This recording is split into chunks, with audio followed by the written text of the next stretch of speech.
Guys, welcome back to Maniacs Wrestling Reviews. Once again, I'm the Jersey Star, and this is, of course, Psycho Ice. Well, we're going to get into TNA edition, our first time doing TNA. You can start off the show. I'll let you start right now. Alright, show kicks off. It's the leader of the Selfish Generation, the world champion of TNA, Bobby, don't call me Rick, Rude. He comes out and he talks about the promo that was being ran on Twitter by the Stinger. He tweeted simply, "I'm done." So Rude comes out, he talks up about how he wants Sting to come out. When he tells everyone that he's done, that he wants Sting to let it be known that it was him that ended Sting's career. Now, he played it up pretty good. I'm really liking this douchebag persona he's doing. It's really like Robbie Roode is just being a jerk, and he feels like he has to be a jerk because that's the only way it took him to get over to become the TNA World Champion. You do what you have to do to get that title. That's what it's about in this business. That man busted his ass. He finally has the title. He's a great champion. He's defended that belt. And you know what? He's doing a great job, so I'm going to give it up. Yes, I totally agree. He's the reason I started watching TNA again, honestly. And I want to see where it goes between him and James Storm and this whole angle. His first match of the night was Crimson and Morgan match. Crimson and Morgan's tag team title rematch against Samoa Joe and Magnus. They had a promo before their match where they were in the parking lot at the arena going over whose fault it was about losing. They decided in the end that if they're a team, they're going to win as a team, they're going to lose as a team. No pointing fingers. Match is pretty good, going solid. All of a sudden, miscommunication on the wire. Boom. Crimson takes out Morgan with a clothesline. Morgan gets tossed. Crimson, I believe, ends up catching Samoa Joe and Magnus's tag team finisher. I don't know what they call it, but it's a very sick move. I actually like it with the whole snapmare from the corner into the flying elbow drop. I'm a huge Crimson fan. I love the team of Crimson and Morgan. There's a lot of talent there. Both guys are talented. Matt Morgan himself was misused in WWE. Crimson, this guy came out of nowhere from the Indies. Nobody saw him coming. The guy has proven himself. He can go with Kurt Angle. I know there's a lot of these fucking guys that don't approve of him because he came up out of nowhere and everything. But those are the best ones, the ones that come out of nowhere and just it's just like a ball of fire. They just come in, hit it, and they're rolling. Because honestly, I can respect the guy more that comes in, picks up the ball, and takes off running with it than a guy who kind of plays around and wants to try to use politics. Go out in the ring, show the fans what you got. If the fans like you, the guys in the back will like you. And as long as you keep your attitude positive and don't let it go to your head, then things of that sort will keep you ahead of the curve. Next match, I believe, is Zema Ion and Alex Shelley, the Motor City Machine Gun. Now, with his tag team partner still out nursing his injury, Shelley's been rolling solo. Up in this match, he's up against who I like to call the Crippler, Zema Ion. I'm a big Zema Ion fan. The guy can seriously go in that ring. I mean, accidents happen in wrestling, but I expect great matches. You got a match coming up with him and Aries for the title. That's going to be an epic match, so I really can't wait to see what happens. Honestly, Austin Aries is going to wipe the floor with the young man. But, I made a joke about him being the Crippler, but in all honesty, it's one of those things that happen when you take a risk when you get in that ring. And from some of the best superstars to ever lace up a pair of boots have been injured in that ring. from Stone Cold Steve Austin getting his neck broken to Shawn Michaels injuring his back to Triple H blowing out his quads, and the list goes on and on of guys who went out, got hurt, and you know, it's just something that happens. It's like I said, it's unfortunate. These things, they happen in wrestling. Everyone that steps in that ring knows what could happen. So, you know, I feel bad for Jesse. You know, we hope that he gets better. And, you know, you guys can check on him via Twitter and other stuff. So, we also had the Gail Kim and ODB match. Gail Kim was as fine as she ever has. And you have ODB in there.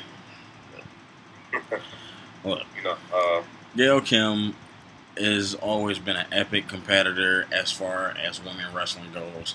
She really, to me, puts women wrestling back on the map because she goes out there and she's not afraid to get just as tough as the male wrestlers who go out there. Instead of like some places where everybody's a diva and not a female wrestler or a female superstar or a knockout or whatever you want to call them. She goes out there and she puts on the show. She went out there, gave it her all against ODB, who had a great showing also. Even won the match through Madison Rain's whole, you know, coming down to the ring with her weird, like, face she has. She looks like something out of a scary movie, like one of those Stepford Wives or something. I don't know. And with that said, I'd still hit it, and we need to see where this goes. I mean, exactly. We want to see where the feud goes since Madison Rain won the Battle Royal last week. Let's see where it goes from here. Maybe they'll meet up at Victory Road. The next match is my boy Robbie E. Oh God, Zack Ryder 2.0. The Jersey, another guy from the Jersey douchebags or whatever it is they do over there off the shore. Man, I'm sure you know more than I do. Douchebag, I told you. So hey, all I'm saying is, you know, guys are a little weird. But he came out, he faced a phenomenal one, AJ Styles. AJ back in the saddle, back on his game, TV title match. AJ's looking good. It's kind of back and forth at certain points, you know. Of course, Robbie T is going to get involved every now and then. AJ looks like he had it set to win, but once again, the Fallen Angel and Kazarian decide to stick their nose in AJ's business. Now, me, honestly, I believe there's some behind-the-scenes angle where Kazarian, Fallen Angel, I think Christopher Daniels has some type of dirt on Kazarian that he doesn't want to get out. Exactly. So he's doing his bidding. Kind of like we've seen over the years in history, you know, with Kane. I can remember not too long ago, you know, what I remember is when JBL had control of Shawn Michaels. That's the last thing I remember in this case. And Shawn Michaels had to do whatever he said. Right. So I'm kind of seeing they come down because Aaron just makes a straight beeline to AJ Styles, snatches him off the apron, throws him into the ring post. AJ wins via disqualification, but the title does not change hands on a DQ. The one thing I want to say about the match, a lot of people say that Robbie E can't wrestle. Mostly I agree. But actually in this match, I did see a lot of good moves from both guys. So it actually impressed me more than I thought that it would. You know, it was a good match. I saw some, you know, unique moves from Robbie E. AJ Styles, phenomenal as ever. So, I mean, the match itself really wasn't bad. Right. It was a pretty solid match. After that, we had the tag team match with Bully Ray and Kurt Angle versus Hardy and Storm with Brandon Jacob from the Super Bowl Giants. The guys who I called was going to win, but I don't know why Brandon Jacobs was there because he wasn't key to them winning no Super Bowl. But that's another story for another time. Everyone loves publicity. That's, yeah, that's about it. Bully Ray, I'm loving what they're doing with the guy. He was one of those guys I thought that was just another ex-ECW, WWE talent that TNA picked up for some little bit of publicity to say, hey, look, we got all the wrestlers that you guys used to like. But he's actually been working out. He's dropped weight. He's looking good. He's real solid in the ring. I'm liking this whole, like, way they're doing, kind of like how they're pushing him. Like you, I really thought he would get lost in the shuffle. I was, kind of afraid of that when he transferred over to TNA, especially when Team 3D broke up. However, the guy has really, like you said, he's really come into his own. He's an impressive, he's been impressive in the ring. He's got a list of wins recently over big names, so he actually has what it takes to be a good single star. I wouldn't be surprised in 2012, by the end of the year, he's a champion at some point. Right. It was a good tag team match. Jeff Hardy is back in TNA. He's been back for a while, and to me, like most wrestling fans, I'm going to give him a second chance. He's so far proven himself. I'm loving the face paint he comes out with every week. It just seems like something that's like very creative, and he's back in the saddle. He's back, doing what he does best. Kurt Angle, for some reason to me, I don't know, maybe it's because in 2003 when people were enhancing themselves in a way besides just using weights, he looks a lot smaller. I don't know. It could be me. Maybe he's getting old.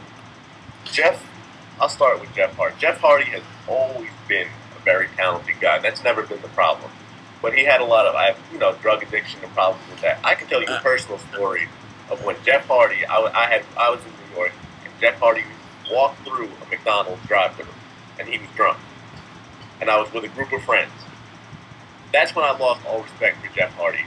As for him, I'm giving him one more chance. Jeff, that's all that you get, man. Just make good of it. And honestly, you know what, though?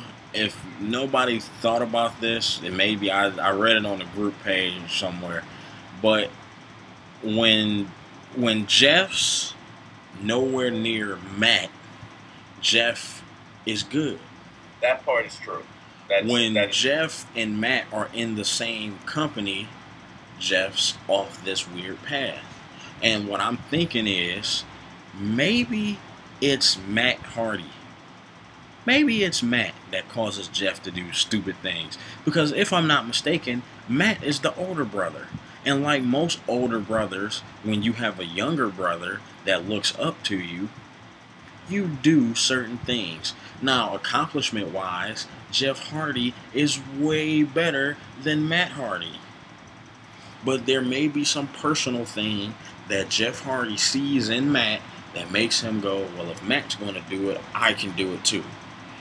But that all aside, Jeff's back rolling. He's good. He hasn't shown up since like the one pay-per-view fiasco we had. You Victory Road. Yeah, whatever. Rehab. Talk about that. Rehab Road. Tag match was good. Kurt Angle still has it. Still suplexing the machine.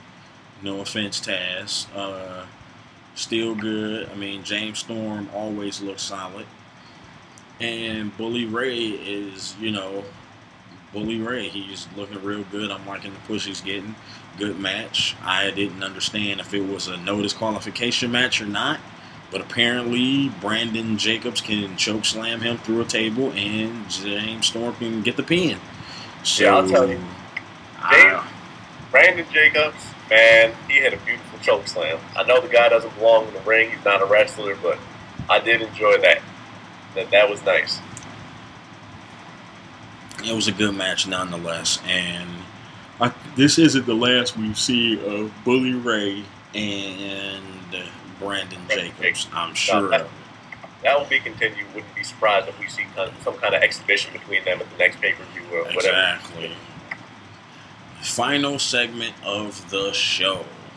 Sting comes out. He's given his speech. Fans are chanting.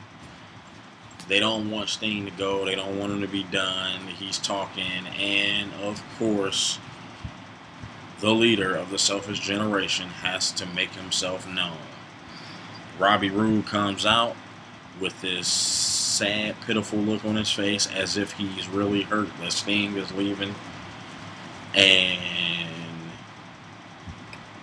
kind of does this whole "I had to be out here for this heartfelt moment and I'm responsible" kind of thing, and then all of a sudden Sting he starts flipping, and then he grabs some black face paint and he's rubbing it on his face, and then he grabs some red lipstick and he's rubbing that on his face, and then he starts talking about he's going to get his boots, then he's going to get his tights, then he's going to get his shirt, then he's going to go down to Victory Road and the yellow brick road, and after that I was lost and confused because I'm trying to figure out. This is the segment for me where the show was great and then hit a nosedive. It went sour.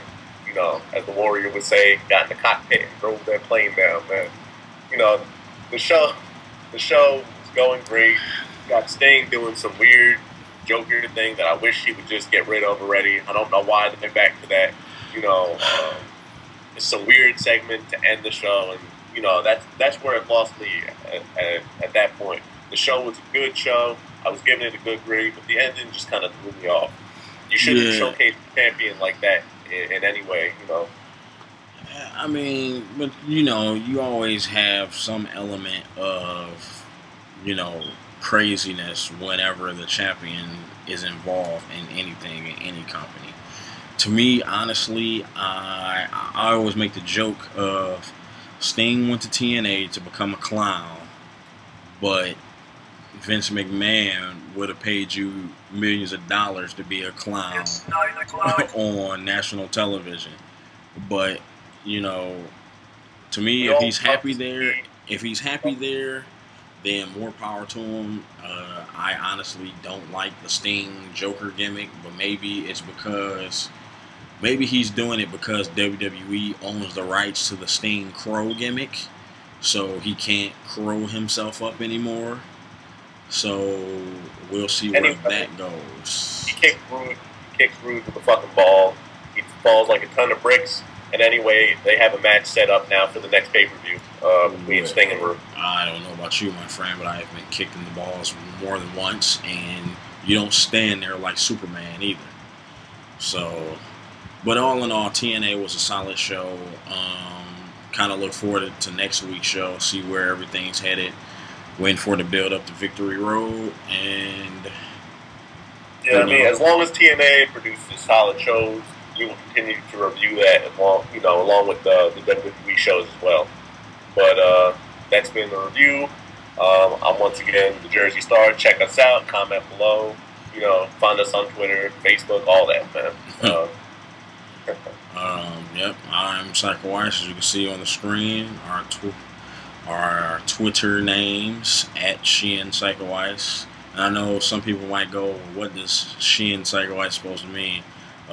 Shin is a Street Fighter reference for evil, such as Evil Ryu or Evil Ken or Shin Akuma, those guys. And of course, at the Jersey Star, please follow him. He has like 3 followers, and I think 2 of them are his parents. So that's the Maniacs Wrestling Review. We're signing out.